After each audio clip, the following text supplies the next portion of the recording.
Água, fluido vital que nos une e alimenta. Corre solta nos rios, oceanos e mares, pulsação e veias do planeta. Terra, organismo vivo orbitando em torno do Sol. Astro-rei que comanda e agita as moléculas, renovando todos os dias o ciclo da vida.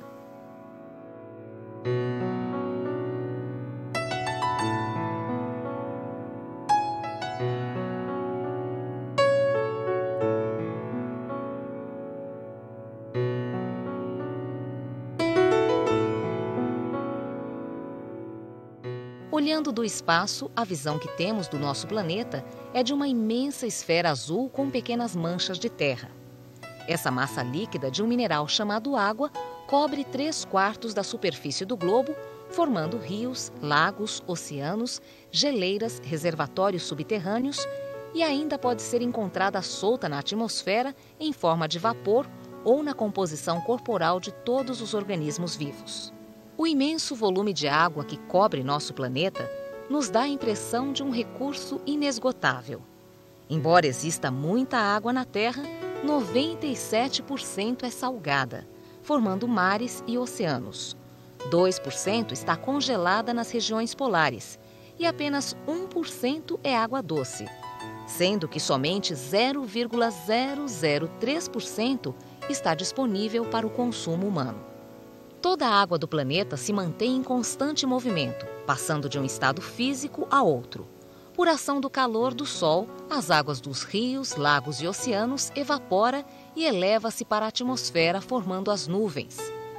Quando esse vapor se condensa, a água volta à Terra em forma de chuva, granizo ou neve, realimentando a quantidade de água nas veias dos rios, lagos e oceanos, sustentando assim a vida na Terra.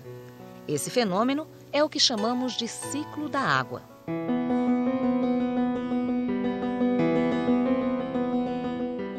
Como consequência, segundo a Unicef, Fundo das Nações Unidas para a Infância, menos da metade da população mundial tem acesso à água potável.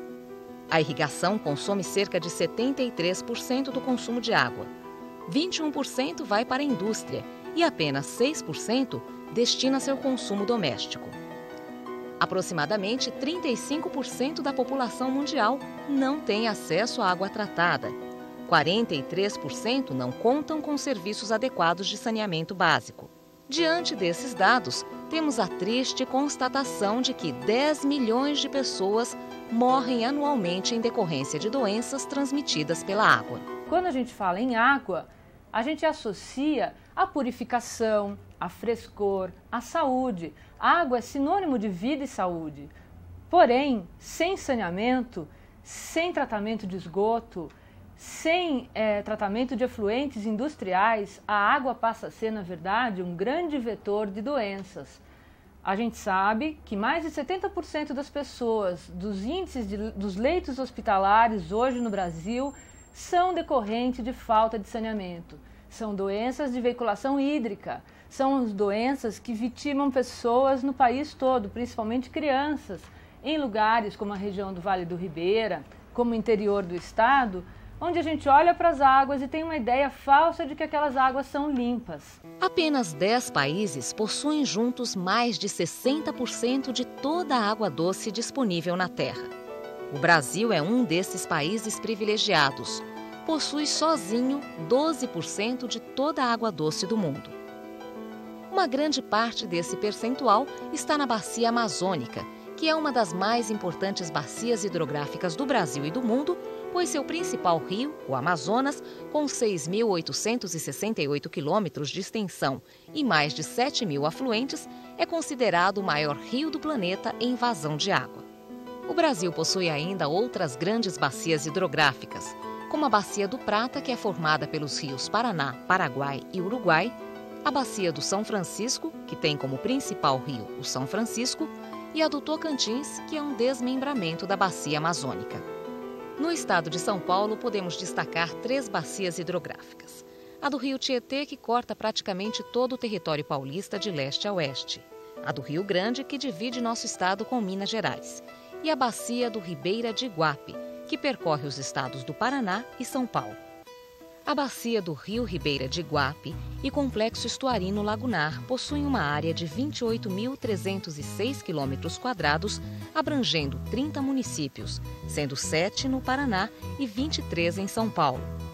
Com população aproximada de 412 mil habitantes, o Vale do Ribeira, nome pelo qual a região também é conhecida, tem sua economia baseada no turismo, na pesca e na agricultura. O Rio Ribeira de Iguape é o principal rio desta bacia.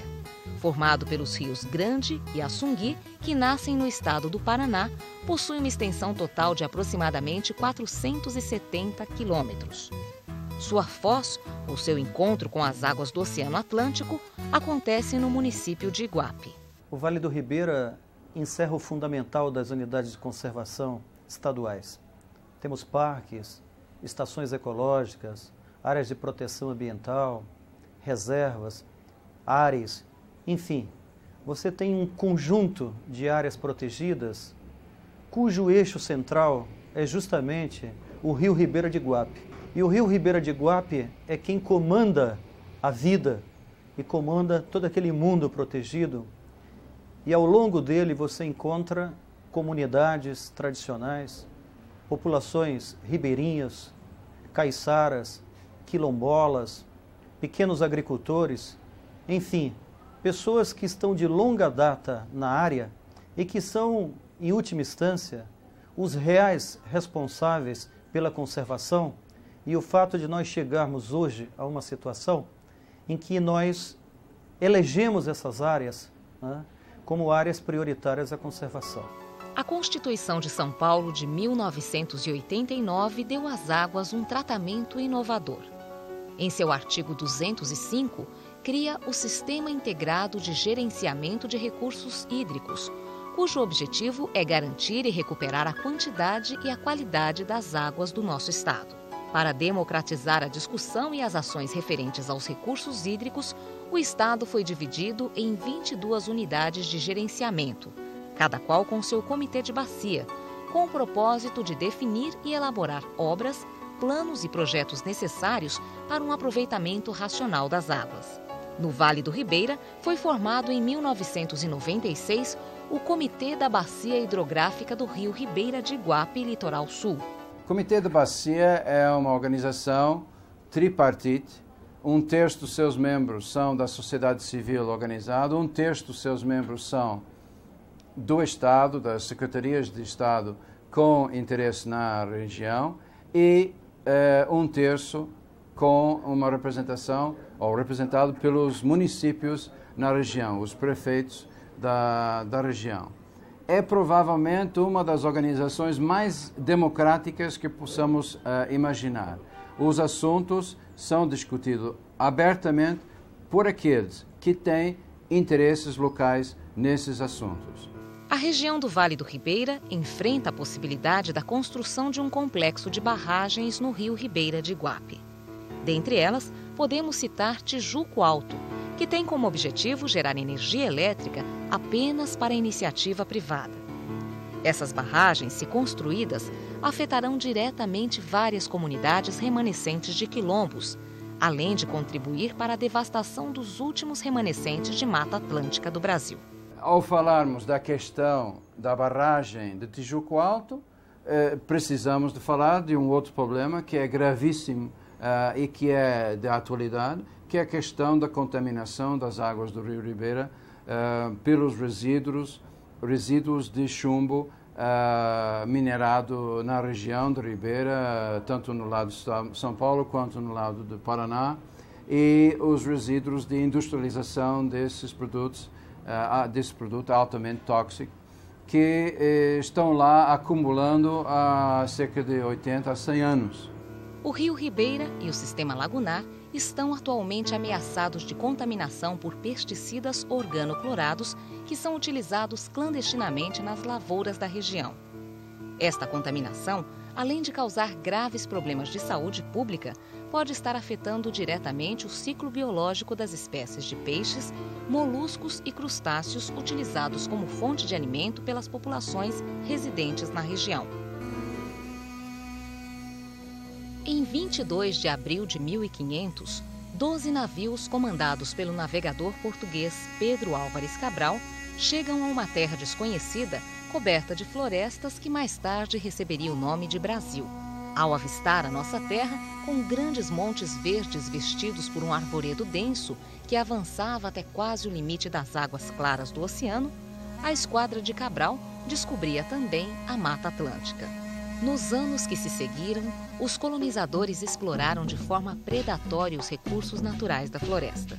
Madeiras, corantes e essências vegetais, aliadas às necessidades de novas áreas para expansão urbana, agrícola e industrial, levaram a Mata Atlântica a uma drástica redução de sua cobertura vegetal original. A Mata Atlântica ela é muito importante no país porque quase 60% da população brasileira mora onde um dia nós tivemos essa floresta, ou seja, teve a floresta onde é seu quintal. Essa população está em 17 estados brasileiros com quase 3.500 municípios dos 5.000 e tantos municípios que tem no Brasil. Então isso mostra a importância dessa floresta.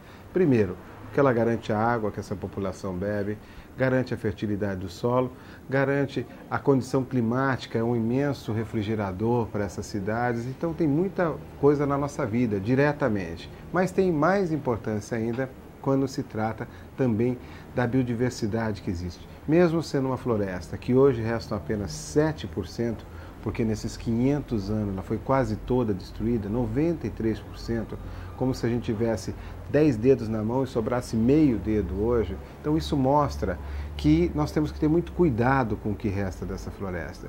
E quando a gente vê que essa floresta está perdendo um campo de futebol a cada 4 minutos, tem que ter alguma coisa que faça isso parar. E essa consciência precisa nascer. Lamentavelmente, agora que resta muito pouco. Os ecossistemas florestais exercem uma série de serviços ambientais e podemos destacar aí a questão do abastecimento de água, a questão da proteção dos mananciais, do controle e proteção das encostas, do controle do assoreamento e de erosões, né, evitando enchentes e outras tragédias que vêm acontecendo em todo o nosso país. Alguns estudos já comprovaram e demonstraram que uma área coberta por floresta natural ela é capaz de infiltrar 90% mais água do que uma área sem cobertura florestal, ou é capaz de infiltrar 70% mais água do que uma área que está coberta por pastagem. Isso mostra para a gente a importância de a gente trabalhar na conservação e recuperação dessas florestas. Porque se não se tem a cobertura, quando a água bate nesse solo, ela carrega uma série de sedimentos, arrastando para essas bacias, para os nossos rios, toda essa terra, provocando assoreamentos e inundações. Dos 90 mil quilômetros quadrados que restaram da Mata Atlântica original do país, aproximadamente 13% estão no Vale do Ribeira. Considerada a maior área contínua de Mata Atlântica do Brasil, a bacia hidrográfica do rio Ribeira de Iguape recebeu recentemente da Unesco o título de Patrimônio Natural da Humanidade. O Vale do Ribeira está a maior concentração de Mata Atlântica do Brasil. Nós temos ali um mosaico de ecossistemas, nós temos montanhas, ilhas, planícies, a região lagunar e não só então uma variedade de paisagens, mas a área com os maiores remanescentes de Mata Atlântica do Brasil e a área mais conservada, tanto em termos dos manguezais, aí no estuário, quanto das florestas na Serra e na Baixada. As 24 unidades de conservação do Vale do Ribeira, que representam 51% do território com seus ecossistemas diversificados, são refúgios fundamentais para a preservação da biodiversidade da Mata Atlântica. Das 202 espécies de animais brasileiros ameaçados de extinção, 171 ocorrem no bioma Mata Atlântica. Destas, quase 90% são encontradas na Bacia do Ribeira. As unidades de conservação, ou UCs, têm como finalidade proteger o patrimônio natural, histórico e cultural de um país. Elas podem ser criadas pelos governos federal, estadual ou municipal. As UCs podem ser classificadas em 2 categorias. As de uso direto, como as APAs, onde são permitidos o desenvolvimento de atividades econômicas e a ocupação humana. E as de uso indireto, mais restritivas, onde são autorizadas apenas a pesquisa científica e educação ambiental, como as estações ecológicas. Existe um falso conflito entre presença humana e conservação ambiental em unidades de conservação. Ora, se essas unidades de conservação foram criadas com as pessoas de longa data lá, com o seu modo de vida, com a sua cultura, com os seus costumes, e hoje nós dizemos que essas áreas são importantes à conservação, então é óbvio, é claro que essas pessoas fazem parte da conservação. Elas são um dos elementos que nós devemos levar em consideração quando falamos de conservação ambiental. Então não há conflito, é uma falsa questão. Seria uma Mata Atlântica virtual, quimérica, porque a Mata Atlântica real, a Mata Atlântica verdadeira, aquela que nós temos que defender, é essa em que as pessoas estão lá de longa data, e nós temos que trabalhar com elas. Qualquer forma de desenvolvimento do Vale do Ribeira passa pela conservação da Mata Atlântica. Esse eu acho que é o ponto central e, portanto, o Vale do Ribeira é muito importante para a Mata Atlântica e a Mata Atlântica é fundamental para o Vale do Ribeira. A Fundação SOS Mata Atlântica é uma entidade privada, sem vínculos partidários e religiosos, sem fins lucrativos, e ela foi criada em 1986 com os objetivos de defender os remanescentes florestais do bioma, valorizar a identidade física e cultural das comunidades que nela residem e desenvolver um trabalho buscando o desenvolvimento sustentável. As 5 linhas de ação da SOS Mata Atlântica são políticas públicas, campanhas, documentação e informação, educação ambiental e cidadania e desenvolvimento sustentável, proteção e manejo de ecossistemas. Dentre as missões da SOS Mata Atlântica, existe uma questão em especial que é um dos mais sérios problemas da humanidade hoje, que é a questão da água. A gestão dos recursos hídricos, ou seja, a gestão da água, o uso sustentável da água, hoje é um dos problemas que com certeza mais aflige a humanidade. Para isso, a gente precisa linkar a questão da preservação das florestas com a preservação da vida e com a preservação da água. O caso do Tietê é um rio onde nós mobilizamos as pessoas porque eles perceberam que o rio estava morrendo. Nós tínhamos um rio onde o esgoto contaminava completamente, onde as pessoas lembravam do ato cultural. Meu pai nadava aqui, meu avô nadava aqui, eu vi esse rio limpo e hoje não vejo mais. Então nós conseguimos fazer com que as pessoas percebessem esse rio e atuassem no limite da degradação. No Rio Ribeira é o contrário, é um rio jovem, é um rio que ainda mantém suas características, que está integrado com a paisagem e que ele precisa ser reconhecido assim, porque ele vai ser sempre mais bonito do que todos os outros rios. Aliás, já dizia Fernando Pessoa, o meu rio é o rio mais bonito porque é o rio que passa na minha aldeia. Vocês podem até perguntar, mas por que trabalhar com monitoramento de água na região do Vale do Ribeira, onde nós temos lá uma reserva maravilhosa de recursos naturais, de Mata Atlântica e rios em abundância? Justamente por isso, porque falta água, a escassez é um problema muito sério e o Vale do Ribeira tem aquilo que hoje nós chamamos de grande ouro azul. Por isso é importante cuidar dos nossos rios, é importante monitorar, levar escolas, cidadãos, pessoas a entender que todos são responsáveis pela água e que todos têm direito à água de boa qualidade. Essa é a grande missão do Observando. Esse é o papel desse grande programa de mobilização e cidadania em torno da defesa da água. Água que nasce na fonte serena do mundo e que abre o profundo grotão. Água que faz inocente riacho e deságua na corrente do ribeirão. Águas escuras dos rios que levam a fertilidade ao sertão. Águas que banham aldeias e matam a sede da população.